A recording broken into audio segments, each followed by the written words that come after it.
Bonjour à tous, bonjour pour ce nouveau rendez-vous donc des interviews du confinement et du déconfinement cette semaine. Nous avons le plaisir d'accueillir Didier Vess qui va nous dire bonjour derrière son masque. Oui, bonjour à tous.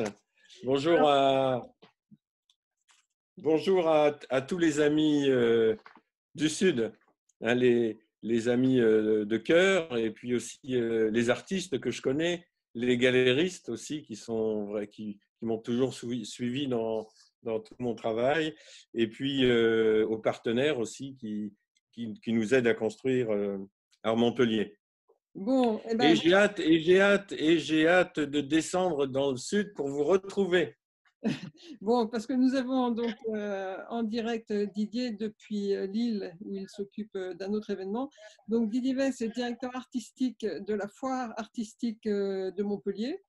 Ça fait exactement 20 ans cette année que tu travailles donc dans ce secteur. Tu as participé au départ à Arténime, puis tu t'es occupé de la foire donc Artap à Lille et donc maintenant du rendez-vous Montpellierin. Alors on peut d'ores et déjà annoncer à ceux qui nous écoutent que la foire Art Montpellier va se tenir. Elle va se tenir aux dates prévues, donc à l'automne du 8 au 11 octobre. Alors peut-être on peut commencer par ça. Est-ce qu'il y a eu des hésitations? Est-ce que, comment dire, tu as vécu donc l'annulation de Lille qui était malheureusement à des dates où c'était difficile de faire autrement? Comment s'est prise la décision de maintenir Montpellier?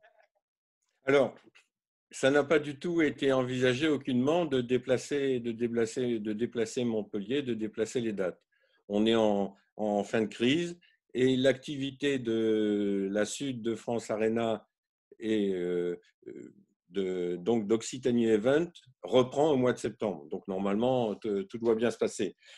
On mettra en route, ça c'est très important de le dire, on mettra en route toutes les précautions sanitaires nécessaires pour rassurer les galéristes et tous les visiteurs, quels qu'ils soient. Et nous nous adapterons aux nouvelles règles euh, par rapport à ce qui sera autorisé par les autorités. D'accord. Alors, la dernière édition rassemblait, si je me souviens bien, une soixantaine de galeries. Donc, c'était un Oui. événement d'importance à Montpellier et dans la région. Comment est-ce que ça se profile cette année? Alors déjà, ça sera la quatrième édition, donc on est sur une belle montée. Et il est certain que l'événement l'an dernier a été reconnu, apprécié par tous. Donc on monte en qualité, on monte en contenu. À l'heure d'aujourd'hui, la commercialisation se passe plutôt bien. On est exactement à la moitié, il y a 30 exposants inscrits, ce qui correspond à peu près à peu de choses près à ce qui s'était passé l'an dernier à la même époque. Alors, il est certain qu'il y a eu un petit ralentissement, un petit patinage pendant une quinzaine de jours, parce que c'est vrai que mes clients, qui sont souvent communs aux deux foires, attendaient de savoir un petit peu où on en était sur Artup à Lille. Bon, et puis on a essayé de reporter, puis après on a bien vu qu'on ne pouvait pas le reporter. Donc on a décidé carrément de déplacer la foire, elle sera en février, ce qui fait que ça libère un peu tout le monde, les esprits et les choses sont plus calées. D'accord. Voilà. Et puis, bon, finalement, d'une certaine manière, la date de la foire de Montpellier est une bonne date pour les galeries, c'est-à-dire qu'elles viennent de vivre une période épouvantable, une fermeture, donc une absence quasi totale de vente.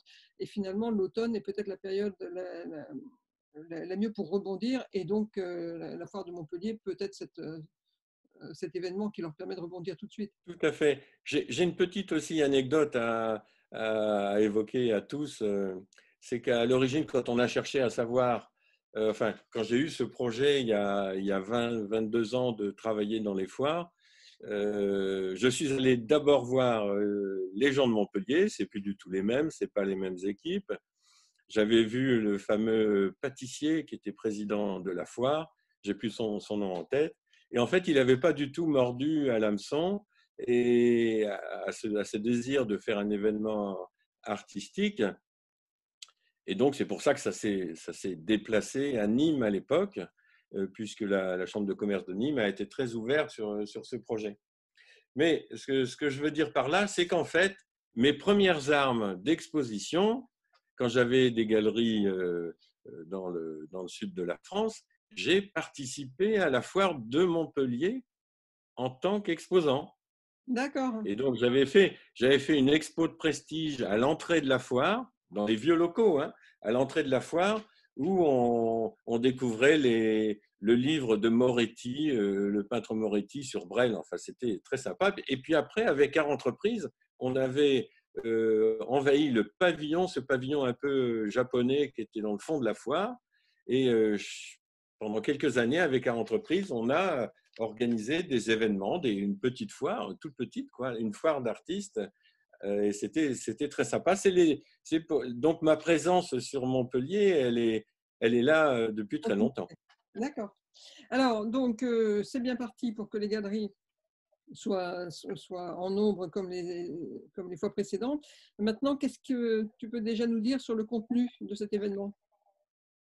Alors, sur le contenu, comme tu l'as remarqué l'an dernier, et comme l'ont remarqué certainement les visiteurs, on avait installé une salle de conférence fixe, hein, Oui, prévue spécialement pour faire des conférences et projeter des films. Ça sera toujours le fait de cette année. Et il y aura des conférences qui seront faites dans cet espace et des projections de films. En d'accord. principe, on fait un partenariat avec le MIFAC, qui est un événement qui a lieu en septembre au Mans, et on présentera les choses qui ont été primées au MIFAC, et puis d'autres films. Enfin, il y a une programmation qui est en route. En ce qui concerne les conférences, on va faire appel à Christian Norbengen, qui est, qui est vraiment maintenant quelqu'un de fidèle à notre foire. Il aime cet événement. Et puis, on va faire venir aussi les éditions Citadel et Masno, vont faire venir un conférencier aussi. Alors, tous les deux vont travailler à des moments différents sur la thématique, en fait, une des thématiques de la foire, qui est essentiellement la photo Ah, cette d'accord. année. D'accord. Voilà, c'est la photo, mais c'est plutôt c'est l'histoire de la photo, mais c'est l'histoire aussi de la photo peinture ou de la peinture photo.